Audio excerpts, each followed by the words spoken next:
ಮಕ್ಕಳೇ, ಇಂದೊಂದು ಕತೆ ಕೇಳಮ್ಮ. ಇಂದ ಆಯ್ತಾರ ಹೆಂಗು ನೀವು ಮನೇಲಿ ಒಳ್ಳೆಯರಿಲ್ಲ. ಈ ಕತೆ ರಾಮಾಯಣಕ್ಕೆ ಸಂಬಂಧಿತು.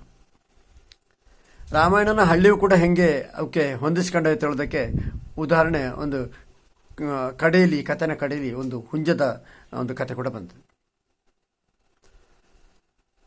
ಶ್ರೀರಾಮಚಂದ್ರ ಮತ್ತು ಸೀತಾದೇವಿ ಕಾಡಲ್ಲಿ ವನವಾಸಲ್ಲಿ ಇರಕಾಕನ ಸೀತೆನ ಕದಕ್ಕೆ ರಾವಣ ಅಂತಬ್ಬ ರಾಕ್ಷಸ ಬಂದದೆ. ಅವ ಸೀತೆನ ಉಪಾಯಲ್ಲಿ ಅಪಹರಿಸಿಕೊಂಡೋದೆ. ಸೀತೆ ಕಾಣದಾದ ಮೇಲೆ ರಾಮ ಲಕ್ಷ್ಮಣ ಭಾಳ ಬೇಜಾರು ಮಾಡ್ಕೊಂಡು ಇಡೀ ಕಾಡ್ಲಿ ಹುಡುಕಿ ಎಲ್ಲಿ ಸಿಕ್ಕದೆ ಕಡೆಗೆ ಹೋಗಿ ಹನುಮಂತ ತಿಳುವಂಥ ಒಬ್ಬ ಕಪಿವೀರ ಸಿಕ್ಕಿದೆ. ಅವನ ಮುಖಾಂತರ ಆ ಕಪಿವೀರರ ದೊರೆ ಸುಗ್ರೀವನ ಒಂದು ಸಹಾಯ ಪಡ್ಕೊಂಬಕ್ಕೆ ಸುಗ್ರೀವನ ಕಲೆ ಹೋದೆ. ಅಲ್ಲಿ ಹೋದ ಮೇಲೆ ಸುಗ್ರೀವ ಏನು ಮಾಡಿದೆ ಅಂತಾರೆ, ಅವನ ಸೇನೆಯನ್ನು 4 ಭಾಗ ಮಾಡಿ 4 ದಿಕ್ಕಿಗೆ ಸೀತೆನ ಹುಡುಕಿಗೆ ಕಳಿಸಿದವ. ಅದರಲ್ಲಿ ದಕ್ಷಿಣ ದಿಕ್ಕಿಗೆ ಹೋದಂಥ ಹೋದ ಒಂದು ಸೇನೆಗೆ ನಾಯಕತ್ವ ಅಂಗದ ತಿಳುವಂಥ ಒಬ್ಬ ಭಾರಿ ದೊಡ್ಡ ಯೋಧವ ರಾಮಾಯಣದಲ್ಲಿ ಅವನ ನೇತೃತ್ವದಲ್ಲಿ ಕಳಿಸಿವೆ. ಇಡೀ ಕಾಡು ಬೇಡು ಬೆಟ್ಟ ಗುಡ್ಡ ಬಯಲು ನದಿ ಎಲ್ಲಿ ಹುಡುಕಿರು ಸೀತೆ ಸಿಕ್ಕದೆ ಹುಡುಕಿ ಹುಡುಕಿ ಹುಡುಕಿ ಹುಡುಕಿ ಕಡೆಗೆ ಒಂದು ಕಡೆ ಬಂದೆವು. ದೊಡ್ಡ ಸಮುದ್ರದ ಬದಿಗೆ ಬಂದವೆ. ಎಷ್ಟು ಕಣ್ಣು ಹಾಯಿಸಿದ್ರೆ ಅಷ್ಟು ದೂರಕ್ಕೆ ನೀರು, ಅಲೆಗ ದಡಕ್ಕೆ ಬಡಿತಾಳು. ಏನು ಮಾಡೋದು? ಇವು ಭಾಳ ಬೇಜಾರಲ್ಲಿದ್ವು. ಇನ್ನು ಎಲ್ಲಿ ಸೀತೆನೇ ಹುಡುಕೋದು ಅಂತ ಹುಡುಕಿ ಭಾಳ ಬೇಜಾರಲ್ಲಿದ್ದಾವೆ. ಬೀಳುವೆ ಅಂಗದ ಹೇಳಿದೆ, ನಾ ಬೆಂಕಿಗೆ ಹಾರಿ ಸತ್ತಾನೆ ಅಂತ.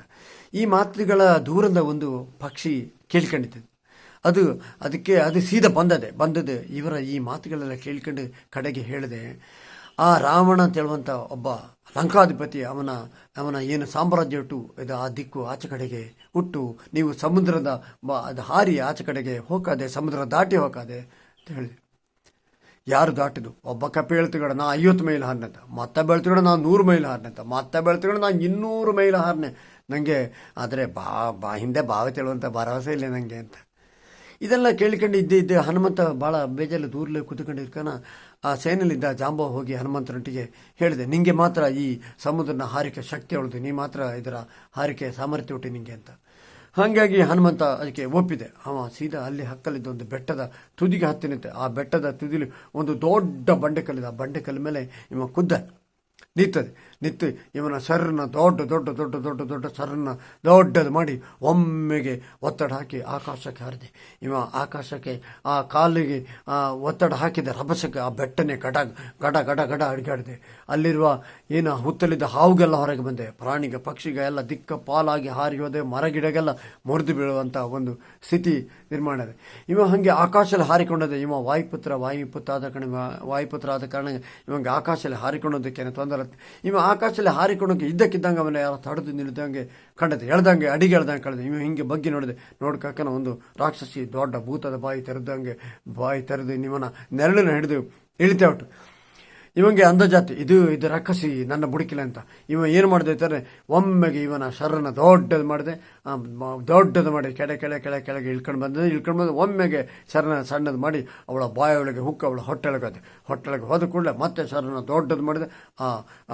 ಅವಳ ಹೊಟ್ಟೆ ಸಿಗ್ದೋದೆ. ಇವ ಅಲ್ಲಿಂದ ಹೊರಗೆ ಬಂದದ್ದು ಸೀದಾ ಲಂಕೆಗೆ ಹೋದೆ. ಲಂಕೆಯಲ್ಲಿ ಅಶೋಕ ಮನೆಯಲ್ಲಿ ಸೀತೆನ ನೋಡಿದೆ. ಸೀತೆಗೆ ಎಲ್ಲ ನಡೆದ ಕಥೆನೆಲ್ಲ ಹೇಳಿದೆ. ಅಷ್ಟು ತನಕ ಸೀತೆ ಇವನ ಮಾತುಗಳು ಒಪ್ಪಿದ್ಲೆ. ಅವಳಿಗೆ ಹೆದರಿಕಾತೆ, ಇದು ಇವನ ಇನ್ನೊಂದು ರಾಕ್ಷಸ ಇರೋಕು ಅಂತ.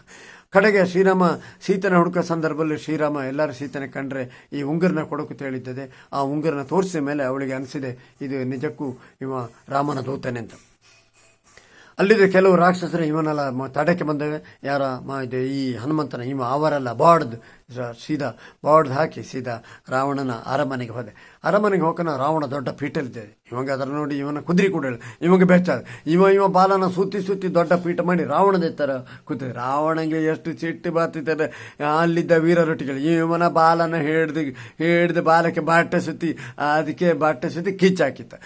ರಾಕ್ಷಸರೆಲ್ಲ ಹಿಡ್ದು ಅವನ ಬಾಲಕ್ಕೆ ಬಟ್ಟೆನ ಸುತ್ತಿ ಅದಕ್ಕೆ ಎಣ್ಣೆ ಹೊಯ್ದು ಕಿಚ್ಚುಕೊಟ್ಟ.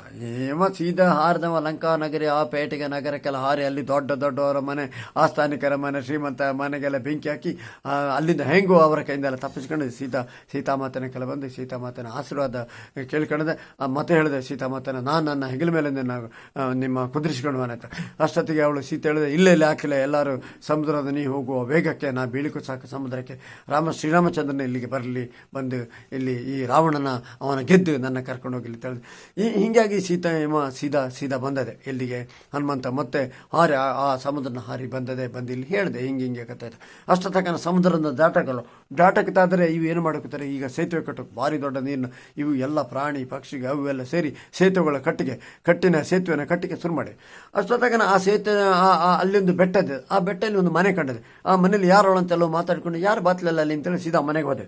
ಮನೆಗೆ ಹೋಗ್ಕೊಂಡು ಅಲ್ಲಿಂದ ಹುಂಜ ಕೋಳಿದ್ದದೆ. ಹುಂಜ ಕೋಳಿ ಕೆಂಪು ಜುಟ್ಟಿನ ಹುಂಜ ಕೋಳಿ. ಅದರೊಟ್ಟಿಗೆ ಹೇಳಿವೆ, ನೀನು ಇದೆ ಸೇತುವೆ ಕೊಟ್ಟೆಗು. ಅಷ್ಟೊತ್ತಿಗೆ ಹುಂಜ ಜುಟ್ಟನ್ನು ಮುಟ್ಟಿಕೊಂಡು ಹೇಳಿದೆ, ನಾ ಬಾದ್ಲೆ ಯಾಕೆಂದರೆ ನನ್ನ ಜುಟ್ಟಿಗೆ ಮಣ್ಣಾದೈತೆ. ಇವಕ್ಕೆ ಭಾರಿ ಸಿಟ್ಟು ಬತ್ತು. ಇವು ಸೀದಾ ಬೇಜಲ್ಲಿ ಸೀದಾ ಆಕಾಶಕ್ಕೆ ದೇವರ ಕಲೋಗಿ ಕೇಳಿದು, ಇದು ಹಿಂಗೆ ಕಥೆ ಹೊಟ್ಟು ಅಂತ. ಆ ಹುಂಜ ಇದೆ ಸೇತುವೆ ಕಟ್ಟಿಗೆ ಯಾಕೆ ಬಾದ್ಲತ್ತ ದೇವ್ರಿಗೆ ಕೇಳಿದೆ. ದೇವರು ಅಷ್ಟೊತ್ತಿಗೆ ಹೇಳಿದು, ಆ ಹುಂಜ ಹೇಳಿದೆ ನನ್ನ ಜುಟ್ಟಿಗೆ ಮಣ್ಣಾದ ಅಂತ ಹೇಳ್ತೆ ಅಂತ. ದೇವರಿಗೆ ಸಿಟ್ಟು ಬಾತು. ಅವು ತೆಗ್ದಂಗೆ ಒಂದು ಶಾಪ್ ಹಾಕಿದ್ದು, ನಿನ್ನ ಸಂತಾನಕ್ಕೆ ನಿಂಗೆ ಸಾವು ಯಾಗ ಬಾಧ್ಯತೆ ಗೊತ್ತಾಕಿಲ್ಲ ಅಂತ. ಇವು ಸೀದಾ ಬಂದ ಸೇತುವೆ ಕಟ್ಟಿದೆ. ಮಕ್ಕಳೇ ಸೇತುವೆ ಕಟ್ಟಿ ಲಂಕೆಗೆ ಹೋದವೆ. ಕಪಿಸೇನೆ ಲಂಕೆಗೆ ಹೋದೆ. ಸೀತೆನ ಮತ್ತೆ ಪುನಃ ಅಯೋಧ್ಯೆಗೆ ಕರ್ಕೊಂಡು ಬಂದಿದೆ. ಕತೆ ಮುಂದುವರೆದೆ.